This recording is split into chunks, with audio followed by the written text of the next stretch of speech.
Twisty to get the votes of people.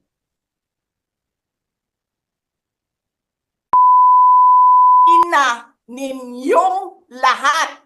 Martin Romualdez, Lisa Marcos, Bongbong Marcos.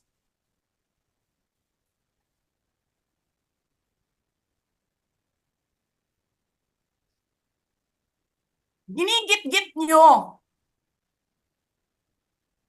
yung mga tao ko dyan sa envelope na yan.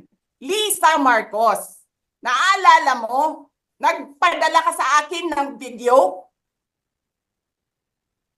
Sinabihan mo ako saan kukunin ang pera. Pinakita mo ang muka ng tao doon sa video message mo. Hi, Nikki. This is Lynette. She's been working with us for the longest time. We trust her. You sent me written instructions about money. Millions a month.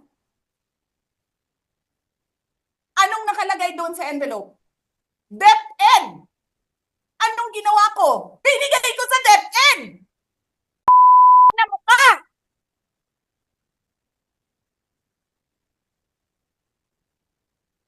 Wala ka ngang posisyon sa gobyerno, namimigay ka ng pera ng gobyerno eh.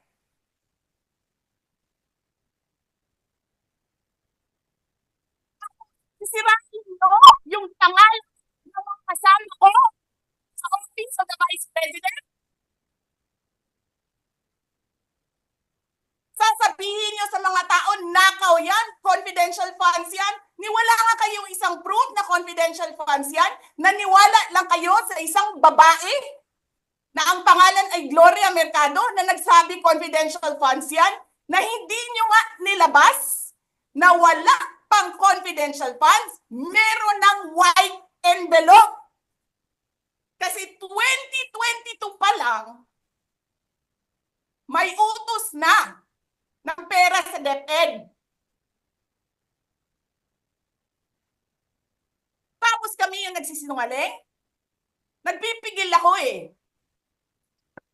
Kasi gusto ko lang magtrabaho. Gusto ko lang tapusin nyo na yung ng show ninyo dyan sa House of Representatives para makabalik na kami sa trabaho namin.